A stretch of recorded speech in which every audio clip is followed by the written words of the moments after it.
So I wanted to talk about an unshakable ground. So we have a chance to develop such a point of view or such a consistent and composed way of looking at the world because you're sitting in all day sitting right now, and that's a perfectly good time to do that. So can you take this whole day to turn inward and search for the self that you can actually hold? Or will you find that it's only bits and pieces of things that you have never really put together, but they feel like they belong together? Today, for example, can you just sit with yourself as you are now? Or will you need a personal history still to define who you are? Can you ask yourself who is sitting here without feeling strange to do it?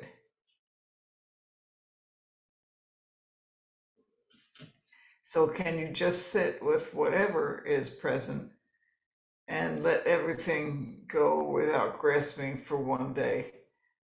Will your response at the end of the day to the question, who is sitting here, be the same as this question asked at the beginning of the sitting?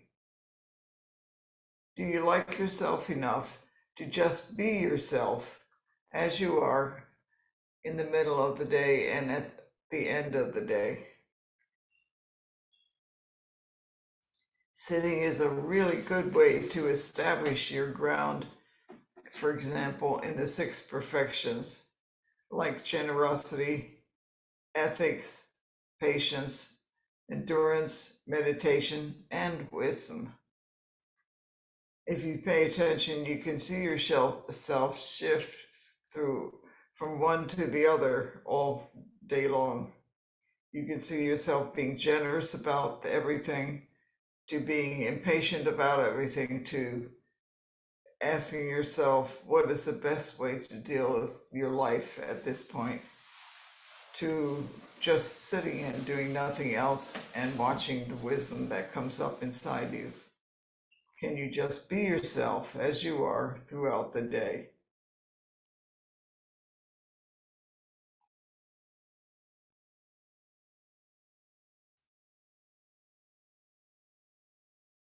So meditation is also how you deal with others as you eat your food, work, chant, and bow together without leaving the cushion. But how is that possible? Each moment on the cushion, you create a reality of your world in the zendo and as outside as well. As you create it on the cushion, it will be the same on the outside. If you're very impatient on the cushion and give up, probably when you go outside, you will deal with your world in the same way. If you're generous about having a difficult time, if you like yourself enough to even accept that wholeheartedly, you'll be the same outside. So whatever you create inside is like a map of how you live your world outside afterwards.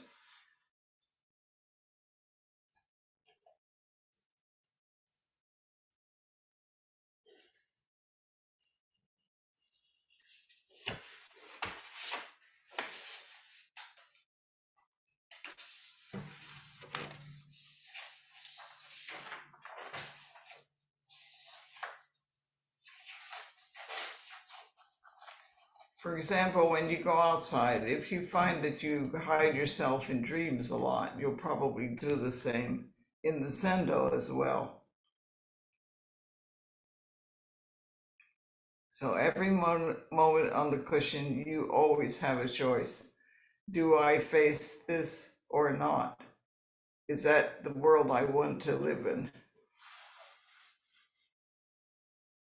You can stay calm no matter what comes up in your mind and body through sitting. And can you accept the challenges you meet in sitting with a generous and open spirit? Can you endure unpleasant body language, unpleasant mental language, and unpleasant emotional language? Can you learn to skillfully deal with them or ignore them and live with all of the unhappy results? The ground you establish in sitting will change as you change, but the confidence you feel in yourself will grow deeper and deeper if you choose to face each moment with awareness. Willingness to change is the first perfection you can practice for yourself, which is generosity. The more you accept change, the wider the door opens into your interior. But nothing can be as unsettling as a touch of the interior without self in between.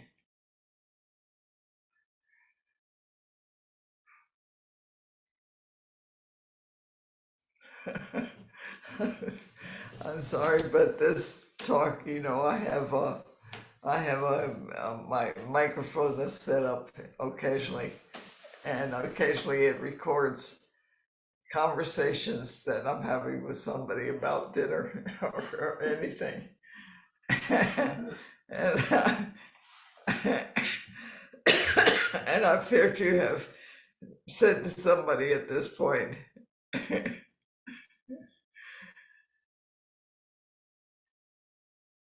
with us pizza tonight, I think. No, I thought we were gonna have a talk tomorrow, so this is my talk tomorrow. Call me. And the unknown, if we have to face our fear at the gate to our interior and let it pass. I have no idea what that is about. But fear expresses itself as a cascade of threatening thoughts about well-being or lack of it. It's a lot of unpleasant sensations of the body or a feeling of defeat. This must be faced as the phantom of a self, having no reality except our belief in it. So we have to release such terrible thoughts as soon as they appear. Otherwise, we bind ourselves into a tight, limited reality of fear. A zazenkai like today is a good time to do it. And how do you deal with fear? Finally, it's like nothing more than a large shadow thrown on the wall from a much smaller object, such as a negative thought. But our mind believes the fearful thought that set it in motion. And so, as long as we believe it, the shadow grows bigger and bigger. We have to examine the thoughts that produced it and go back to the small beginning of such a shadow, and then we can negate it or put it away.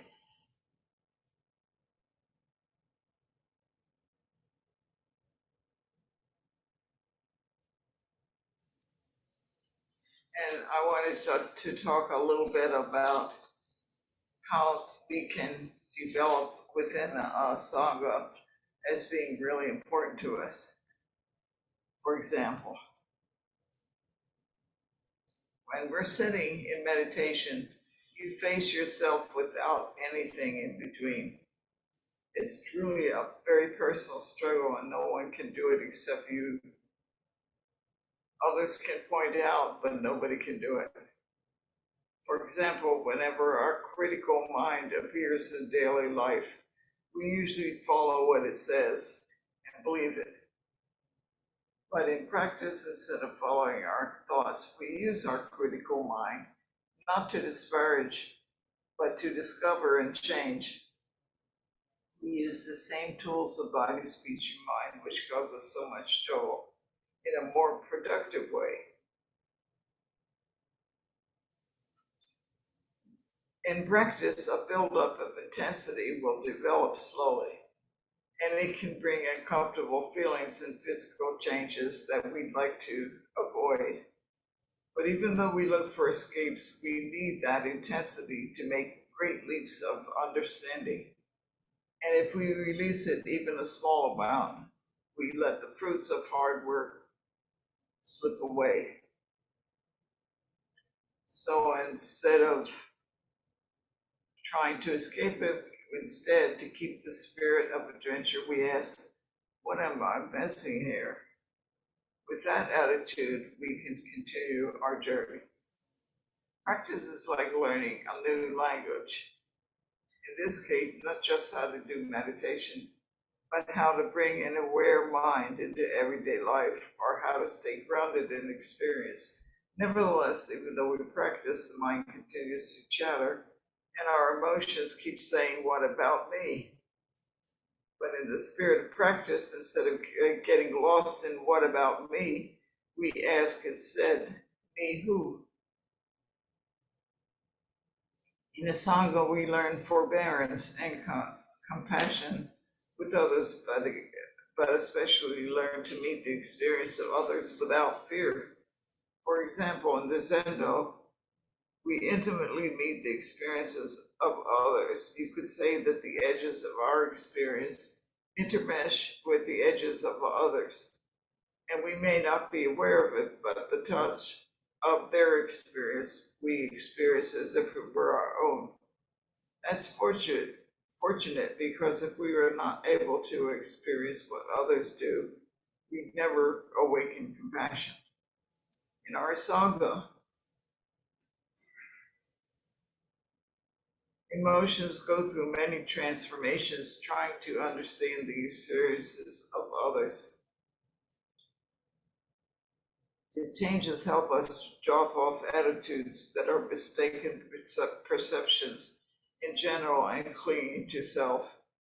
In practice, our aim is to meet true person to true person. But if we want to meet the true person, we first have to give the true person.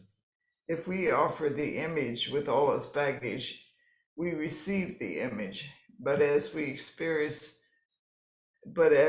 experiences connect us, we engage with others and discover that in intimate accounts, nothing is hidden, and what becomes a suffering is clinging to experience until we drop it.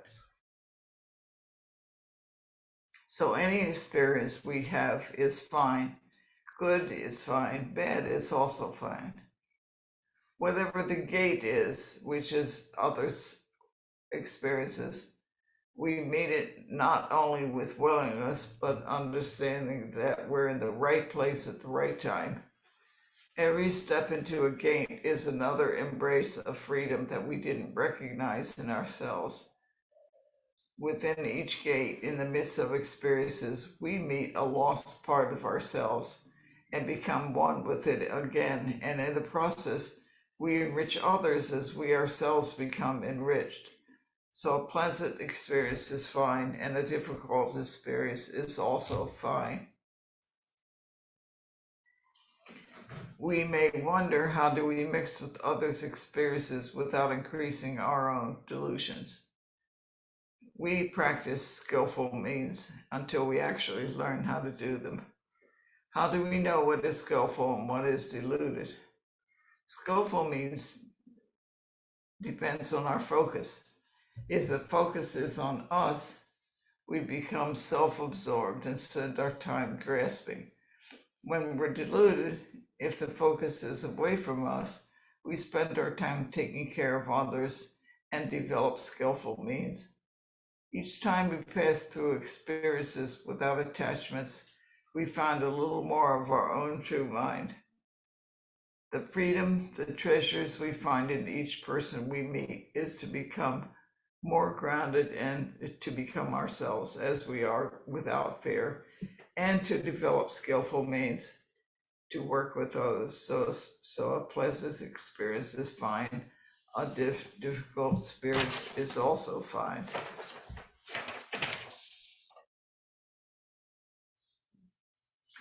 Whatever experiences we have, when we enter the experience of others, With empty hands, we have to leave with empty hands. In experiences with others, if whatever we cling to complicates us and does not help.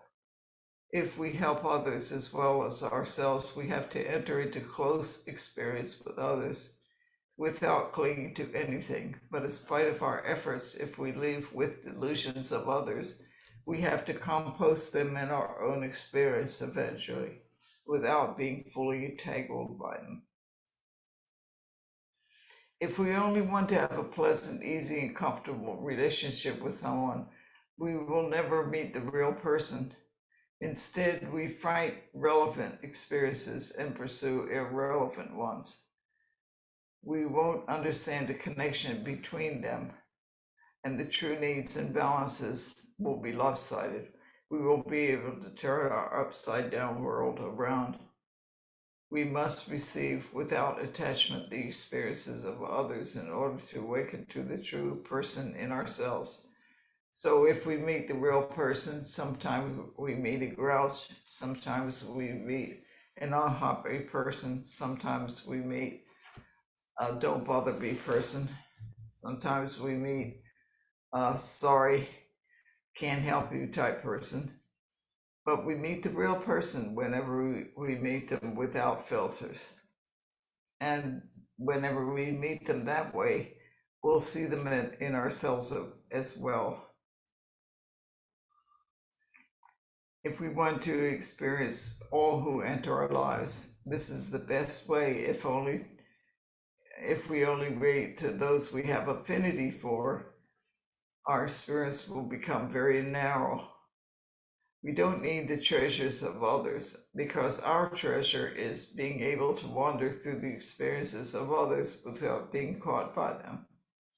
An often used symbol of practice is the lotus flower, which is born in the mud at the bottom of a pond, and it grows up in the dark through the weeds and tangled mess to emerge fresh at the top of the water and fully bloom. Our treasures are empty hands, spiritual friends, and freedom to bloom. If we resist the experiences we meet with others, we end up becoming entangled with self. We may even take some experience with us that we don't want. For example, we spend time with someone who's unhappy and we're disgruntled. We may cling to the unhappiness and end up making it our own with memories and reasons. However, both people are practicing that they will compost the experience by leaving it as it is without elaboration and sitting with it. But we can't avoid delusions in the other, because in the midst of delusions is how we awaken generosity, compassion, and fearlessness. Each person we meet is a gate to freedom, and the gate is the self. We have to pass through each gate without attachment in order to find freedom. If it's pleasant, fine. If it's difficult, also fine. Whatever the gate is, we have to meet it with it, not only willingly, but understanding that we're in the right place at the right time. Every step into a gate is another embrace of freedom we didn't recognize in ourselves before. Within each gate, in the midst of experience, we meet the lost part of ourselves and become one with it again. We become more whole than before. And in the process, we enrich others as we become enriched.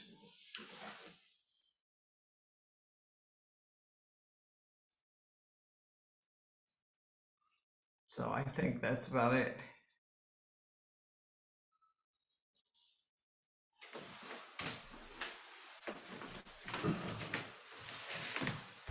In the process of passing through the experiences of others, eventually our own ground becomes clear to us.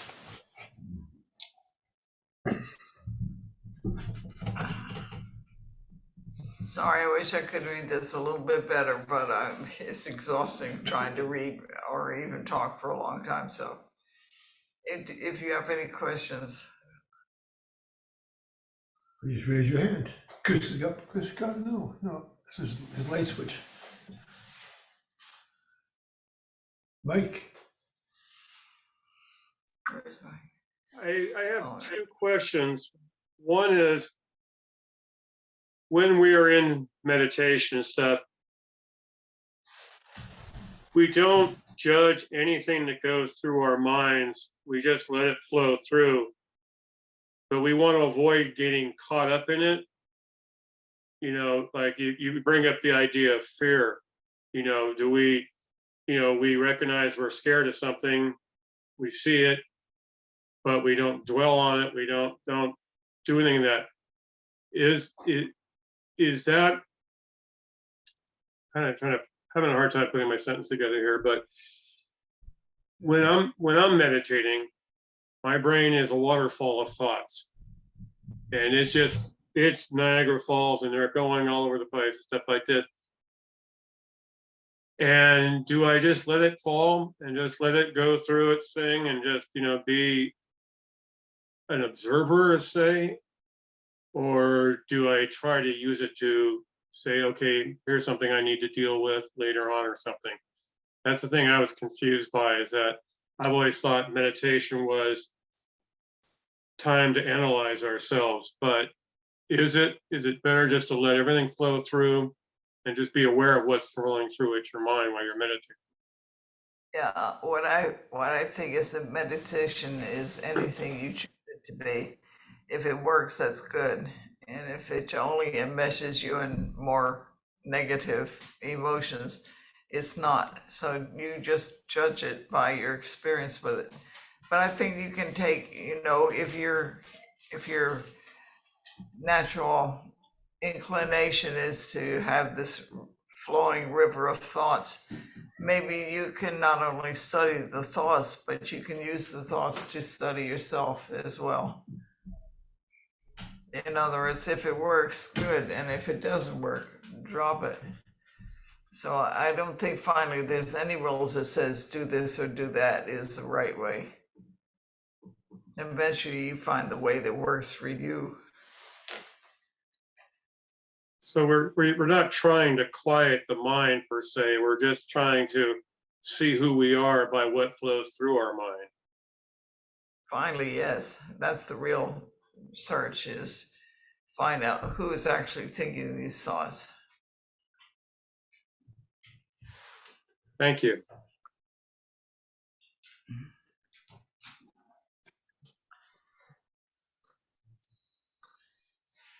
Anybody else? Joe. Joe. Hi, beautiful Hi. Jane. Wonderful.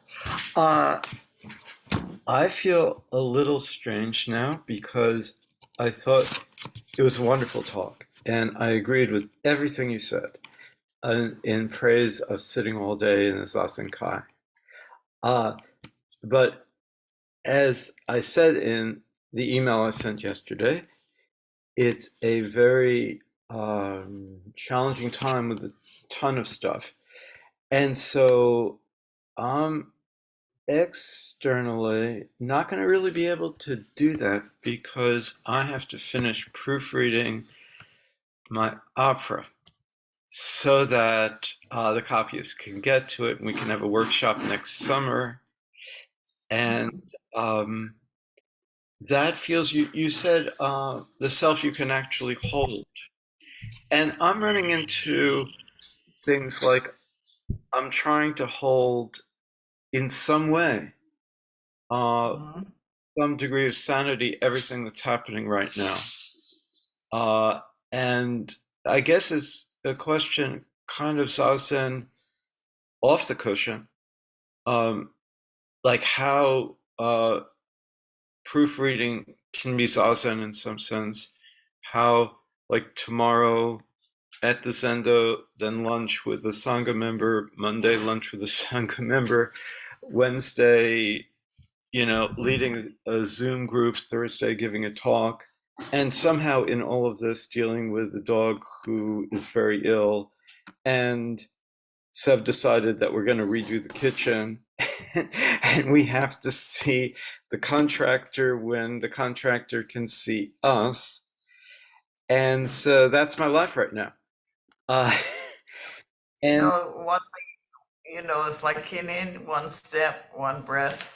You can just make sure when you're like proofreading and such, you don't think about other things at the same time and try to race through it.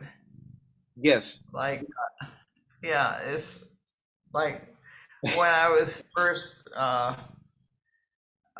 waking up and like doing physical things again, I had to learn to keep slowing down everything, and that was a surprise because I didn't realize I was doing everything fast, like eating slow, chewing and swallowing before even looking at the next spoon. That was really hard for me because I was so used to speeding. And when you slow down everything around you slows down too. So if you're feeling pressured with time, just slow everything where you're at, slow it down and stop pushing the next spoon ready when you're not really ready.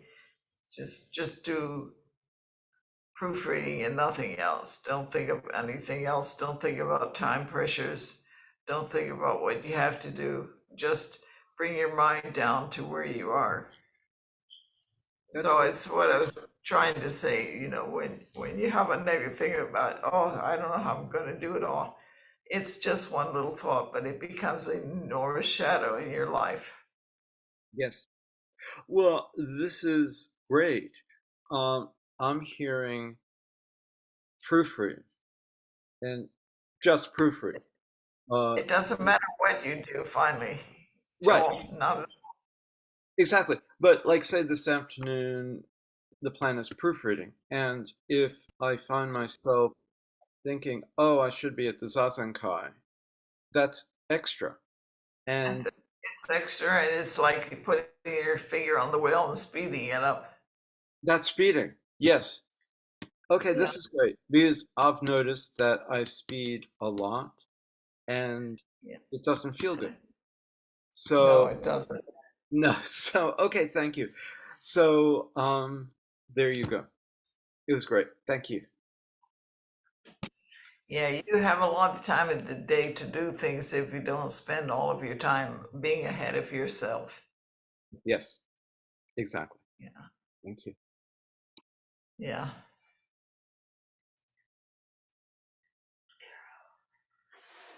Anyway, when you experience the experiences of others, you'll find their understandings of things as well, and you can't hold on to them no matter how good they might look. It has to come from you first.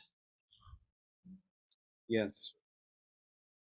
So just stick with whatever you're doing, because it really doesn't matter whether you're taking care of a sick dog or taking care of your work or meeting with someone to change your kitchen. It will feel slow after a while if you just slow everything else down. That's great. Slow yourself down in particular. Yes. Hmm? Yes. It's all the self. Matt? Who's first, Matt or Sandy? Matt? Matt. Hi, Okay. Jane, that was, I think, my favorite talk that you ever have given. I'm finding that as someone who has a strong intellectual side, that a lot of my meditation time has gone to just saying to myself, "Oh, I think I understand this," and then going on to try to relate that to everything else that I've experienced and thought I've come to understand, and to try to fit it in and assimilate it into all of that. And then I find myself getting lost in that process. And I've recently decided, I know you and Peter disagree on this with regards to sitting, in which Peter says, let it all go and go back to breath, let it all go back to breath, and don't give it a second thought. At least that's my understanding of Peter. That's a And very I've, good way. Yes. yeah, and I've reached a point where I've realized for myself that has to be the case, and the understanding and the acceptance of the effort that needs to go into that until it becomes natural. And I find that what I've come to believe is that as that process becomes natural, and I take it away from the cushion or my chair, and I go out into the world, that the fact that my breath has become, in a sense, the center out of which I approach the world, there's that openness that's there, and you can describe it as a relaxed feeling with experience and what you encounter, because the breath is there, it's calm, the mind is open because it's not bouncing around with thoughts. Could you comment on that?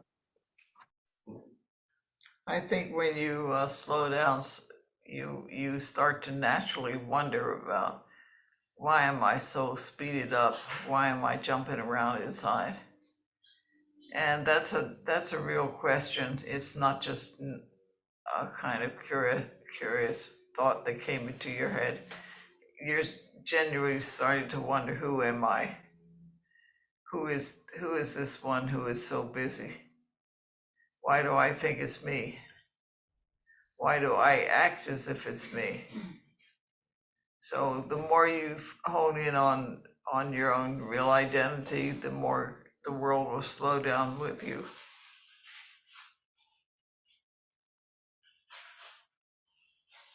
It's just like when you're doing real zazen and just following your breath, you start to feel that the time is really long. 30 minutes becomes like an hour. And so, and then you think, oh my God, I've got a whole day of this. Other times you might look at it and think, oh, that went so fast, I didn't even know it. I hardly noticed it till the bell rang. So just remember, it's speeding up and slowing down by your thoughts as well. So take a look at who's doing all the thinking.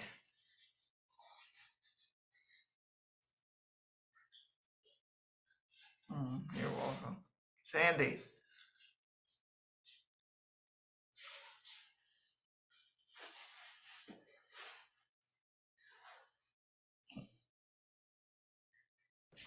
There. Can you hear me okay? Yes, I can hear you fine. Okay. Well, thank you so much for a wonderful talk. I really appreciated it. And I was thinking, as to how my life has progressed through this, meeting you and Peter and starting to practice with you. And when I first started, I remember that, the thoughts they would just come out. And to me, it was like garbage spewing. And the thoughts they would almost like try to hook me. That's how I looked at them. And I would find myself occasionally getting caught up in the stream of thoughts. And as time went by, I was able to like watch the thoughts come and almost analyze them and say, is this real? Is this worth my time? And most of the time it wasn't. It wasn't like I was in the middle of my day and somebody had an accident and I needed to rush out and help them. It was just something that came up in my mind. And I could tell I started feeling that I could tell more that that's what it was. I was actually being able to become aware of my thoughts. I found myself more and more living more in the now. And still, you know, when certain thoughts come up, like I have some wacky thoughts at night sometimes that come up, I look at them and I can analyze them and realize that they're just not, they might be a part of me coming out of my mind, but they're not who I am. They don't relate to me. They don't relate to my life. And over the time as that progressed, I'm finding myself much more relaxed. I don't buy into the delusion as much. And it's like a great weight off of me. So I don't know if it'll get more so like that. If, you know, if I can, if it will continue to change over time, you know, my reactions to my thoughts. And, Probably, but it's you'll nice. become where these thoughts are coming from, I think. Yeah. And it's nice to be able to look at them without having to emotionally be involved with the thoughts, and to be able to realize that they just are what they are. And I don't have to, like, you know, don't have to buy into them. I don't have to greet them. I don't have to do anything. I can just let them go. Yeah, that's true. Yeah. And sitting, like you said, sitting is where you practice that skill of letting go of the thoughts, of just observing. And And it's also where you find out what you really believe, what you really like. That from that point of view, you develop a stronger ground of who you actually are, not who you think you are. right. That's true. Very true. So thank you for your talk. Welcome. Keep it up. Keep up the good talks. Thank you, Sandy. Okay. Anyone All right, else? it's getting close to full moon ceremony time. Okay.